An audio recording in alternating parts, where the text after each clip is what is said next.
The barn door groaned as if it were alive. Dust hung thick as fog in the yellow light slicing through cracks in the walls. The air was heavy with the smells of horse, sweat, and fear. Outside, a summer sun beat down on the roof, but inside the barn felt chilled, the air stagnant and still.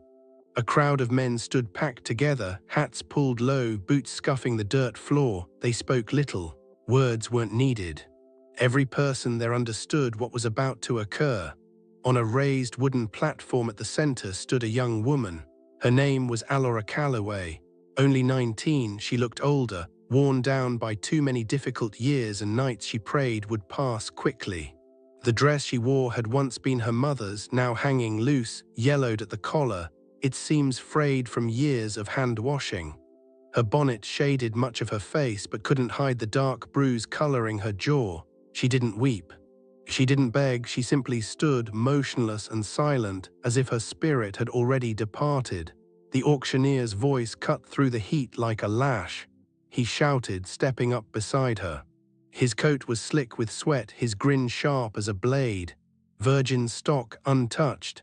A low murmur rippled through the crowd, boots shifted, spurs jingled. The atmosphere grew dense with hunger, greed, and something far darker. No one spoke at first. Then from the deep shadows at the back, a voice came steady and low. The room fell utterly silent, every head turned. A tall man stepped forward. His long coat was caked with trail dust, his hat pulled down over his eyes. He offered no smile, no leer. He simply walked ahead, his boots sounding slow and deliberate on the wooden planks. Reaching the platform, he dropped 3 silver coins into the auctioneer's outstretched palm. "I claim nothing," he stated. The words lingered in the quiet air. The auctioneer froze, uncertain if it was a jest. The crowd rustled nervously. Then the cowboy, known as Cole Jarrett, stepped up beside the girl and did the unexpected. He dropped to one knee in the dirt before her. The barn grew so quiet even the horses seemed to hold their breath. Allora's own breath caught. She stared down at him, bewildered and afraid. Cole carefully untied the cracked leather straps of her boots, lifted them away and set them beside her bare feet. His hands were rough yet steady, gentle, as if handling something holy. "You don't belong to them," he said quietly, his voice carrying in the stillness. "And you don't belong to me." Allora's knees shook. She didn't understand, not yet, but something long buried within her began to stir, something small and fragile. Cole stood, removed his long coat, and wrapped it around her shoulders. "You're free to walk out that door," he said simply. Then he turned and started toward the barn's exit. No one moved to stop him, not a single word was spoken. For a long moment, Allora remained frozen. Then she stepped down from the platform and followed him. Not because he commanded it, but because for the first time in her life, someone hadn't told her what to do. Outside, the air felt different. Cooler, the sky was streaked with orange as the sun sank behind the distant ridge. A wagon waited by the fence. Cole climbed up onto the driver's bench and took the reins. He didn't look back, but his voice was calm. Allora hesitated. She glanced back at the barn, at the faces still staring through the open doorway. Then she climbed onto the wagon seat beside him. The wheels creaked as they rolled forward, the steady clop of hooves against the dirt road marking their passage. They rode in silence for a long while, the empty plains stretching out around them. Far off, thunder rumbled in the mountains. The sound made Allora flinch. Cole slowed the horses without a word. The quiet between them wasn't sharp or awkward. It felt soft, safe. After a time, he spoke. "There's a cabin up ahead." The wagon turned off the main road onto a narrow path winding through a grove of pine trees. When they stopped, a small cabin stood waiting, smoke drifting from its chimney, warm light glowing from within. Cole climbed down and opened the door. "It's warm," he said. Allora stood still for a moment, gazing at the doorway. Then she stepped inside. A fire burned steadily in the hearth. The air smelled of pine smoke and fresh bread. Cole poured hot water from a kettle into a tin cup and set it on the table. "There's stew if you're hungry." She didn't move. Her hands clutched his coat tightly around her. She asked. He looked at her calm and quiet. She stared at him, uncertain what that meant. He sat at the table, tore a piece of bread and set it near her. No demand, no intense stare. Just simple kindness. Allora stepped forward slowly and took it. The first bite burned her tongue, but she didn't stop. It tasted like something real. She asked softly. He nodded. Firelight flickered over their faces. When night deepened, Cole laid a second blanket near the hearth.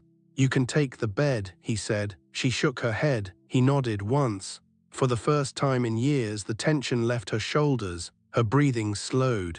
She lay down near the fire, the blanket warm against her skin. Outside, wind whispered through the pines. That night, for the first time since her mother died, Allora slept without fear. And as the fire burned low, Cole Jarrett sat quietly in his chair, watching the flames. He had bought her for 3 silver coins, not to own her, but to save her. Neither of them knew it yet, but this night would change everything. Morning sunlight slipped through cracks in the cabin walls, turning the air golden. Allora woke slowly, the fire's warmth still touching her face. For a moment she forgot where she was. There was no shouting, no slamming doors, no harsh voices, just a quiet so gentle it was almost hard to trust. The rich smell of coffee drifted through the room. Cole stood by the stove, sleeves rolled up, turning eggs in a skillet. He didn't look at her right away. He just poured a cup and set it on the table. "Morning," he said simply. She sat up, pulling the blanket tighter. "Eat," he said. She frowned. "That's for you to decide," he said, sitting across from her. She looked around the cabin, the neatly made bed, the tools hanging on the wall, the steady fire. It wasn't much, but it felt like the safest place she'd ever seen. She took the cup, sipped the coffee. It was bitter but warm. She asked again. He met her eyes and didn't look away. The words hit her like a sudden gust of wind. She turned her face toward the fire, pretending to warm her hands. No one had ever said something like that to her without expecting something in return. After breakfast, Cole went outside to mend a loose shutter. Allora followed, standing quietly on the porch. The air smelled of pine and wood smoke. She watched him work, steady and sure. His movements were patient, no rush, no anger. He looked toward her after a while. She blinked. "Your hands," he said, "they've known work." She smiled a little, almost shy. He nodded, no pity. No prying questions, just a quiet understanding that made her chest ache. Later that day, he came inside carrying a folded dress. "It was my sister's," he said, placing it gently on a chair. "You can wear it if you want." Allora touched the fabric. It was soft, smelling faintly of soap. It wasn't new, but it was cared for. She ran her thumb along the seams and felt something she hadn't in years, a kindness that didn't hurt. That night she watched him sit by the fire, carving a small block of wood with his knife. The steady scrape of the blade filled the quiet room. She asked. He didn't look up. She walked closer. "My mother used to sew." He smiled faintly. For a long moment the only sound was the fire popping. Then Allora's voice came soft. He paused, surprised, then nodded. She sat down near the fire. His hands were careful as they moved through her hair, untangling each strand without pulling. It felt strange, safe, almost holy. "No one ever touched me without wanting something," she whispered. "I'm not no one," he said. When he finished, he tied the braid with a strip of soft leather. She turned to face him. He met her eyes. "Because everyone else stood over you." Her throat tightened. No one had ever spoken to her that way, as if she were more than property to be sold. "You're not what I expected," she said softly. "Neither are you," he replied. They sat there a while, sharing the same quiet space, the firelight dancing between them. She asked. He shook his head. "Nothing." The words stayed in her mind long after he turned back to the fire. That night when he laid out the blanket near the hearth again, she didn't argue. But this time she chose the bed because she could. Cole didn't say a word. He just smiled faintly and stirred the fire. By morning, snow clouds gathered low over the hills. The air smelled sharp and clean. Allora woke to the sound of Cole chopping wood outside. She dressed in the borrowed dress and stepped out into the cold. He looked up when he saw her, his breath fogging in the air. "I want to help," she said. He nodded and handed her a smaller axe. She tried to split a log, but the blade missed and struck the dirt. The sound rang out sharp. "You don't have to be perfect," he said gently. She tried again. This time the wood cracked clean in half. A small smile crept across her face. "They always said I was weak, too soft." "They lied," he answered. "You're not broken. You were buried." She swallowed hard. His words burned, but not like pain, like truth. By noon, the woodpile was stacked high. She leaned on the axe, catching her breath. He set down his own axe and looked at her with calm eyes. Quiet mornings, someone to share coffee with. Her eyes filled before she could stop them. "That's everything," he said. Inside, the fire burned warm again. She peeled potatoes while he sharpened his knife. The quiet between them felt easy now. He stopped carving. She looked down at the table, her throat tight. "You braid my hair," she whispered. He nodded. "That's the kind of touch that matters." She looked at him through the firelight. Her tears came then, and for the first time in her life they felt clean, like rain after a long drought. Outside, the snow kept falling. Inside, something fragile and new had begun to grow. The snow melted by the third morning. The hills looked washed clean, the sky pale and soft. The smell of wet pine drifted through the open door as Allora stood on the porch, her braid loose down her back. The fear that used to live in her chest felt smaller now, quieter, like a caged bird finally learning it could rest. Cole was by the woodpile, swinging his axe in a steady rhythm. Each crack of the blade echoed through the valley, calm and sure. When he looked up and saw her, the faintest smile touched his mouth. He didn't speak, he didn't need to. She stepped down from the porch, picked up a small log and set it on the chopping block. He handed her the axe. Her hands were still tender, but she swung hard. The log split clean. "You're getting better," he said. "I'm getting free," she answered. He nodded once and turned back to work. The sound of their axes filled the air, mixing with the soft hiss of melting snow. From inside the cabin came the light laughter of a child. Caleb, Cole's nephew, barely 6 years old, had been living with them for weeks now. The boy had lost his parents to a storm the winter before, and Cole had taken him in without question. Allora hadn't meant to love the child, but she did. His small hands, his crooked grin, they had found a place in her heart she thought was gone forever. She wiped her hands on her skirt and went inside. Caleb sat at the table, drawing in the dust with a stick of charcoal. "Morning, Caleb," she said. He looked up, grinning, 2 front teeth missing. She poured him milk from the jug and set it down in front of him.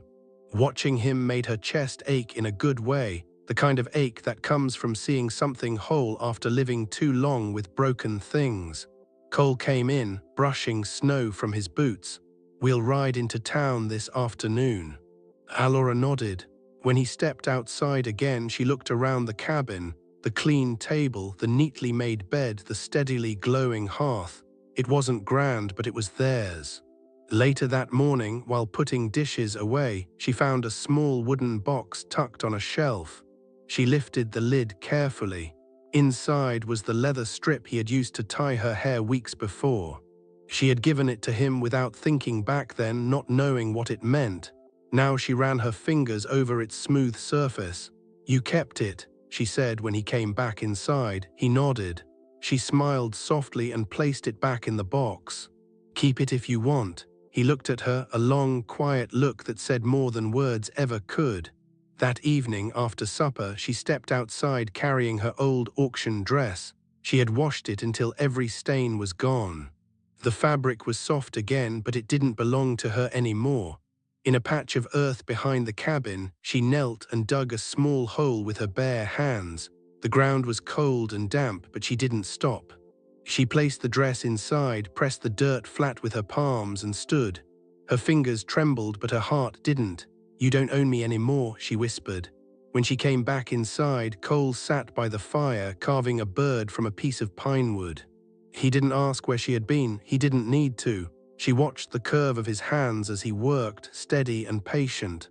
She asked when he handed the finished carving to her for Caleb.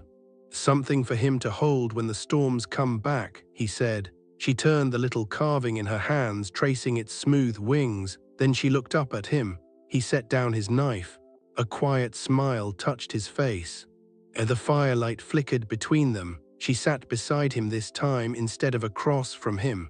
Her hand brushed his as she passed the wooden bird back. For a moment, neither spoke. The silence between them wasn't heavy anymore, it was full. She leaned her head against his shoulder. The world outside the window was still and white. She whispered. He looked down at her, his voice low and rough. She reached for his hand and placed it over her heart. "This is me saying yes," she said quietly, "not because you bought me." He didn't answer with words. He just held her hand as if it was something sacred. The next morning, the sun rose clear over the ridge. Caleb's laughter filled the yard as Cole pulled him across the snow on a small sled made from scrap wood. The sound carried through the trees, bright and wild. Allora stood on the porch, arms crossed, smiling through the chill. The wind tugged at her hair, but she didn't flinch. She didn't shrink. She stood tall, sunlight glinting on her braid. She was no longer the girl sold for 3 silver coins, no longer the frightened soul waiting for doors to slam. She was something new, someone unclaimed, someone free, someone loved without a price. Inside the cabin, the fire burned steady, warm as a promise. She stepped through the doorway and let the heat wrap around her. This time it didn't feel like borrowed warmth. It felt like home. If this story of finding strength and freedom resonated with you, please show your support by giving this video a like. Sharing it helps others discover these tales of hope and new beginnings. And don't forget to subscribe to stay with us for the next chapter in the journey. Your support is what keeps these stories alive. Thank you for listening. Firelight flickered between them. She sat beside him this time instead of across from him. Her hand brushed his as she passed the wooden bird back. For a moment, neither spoke. The silence between them wasn't heavy anymore, it was full. She leaned her head against his shoulder. The world outside the window was still and white. "Do you still want to ask me proper one day?" she whispered. He looked down at her, his voice low and rough. "Only if you ever want to be asked."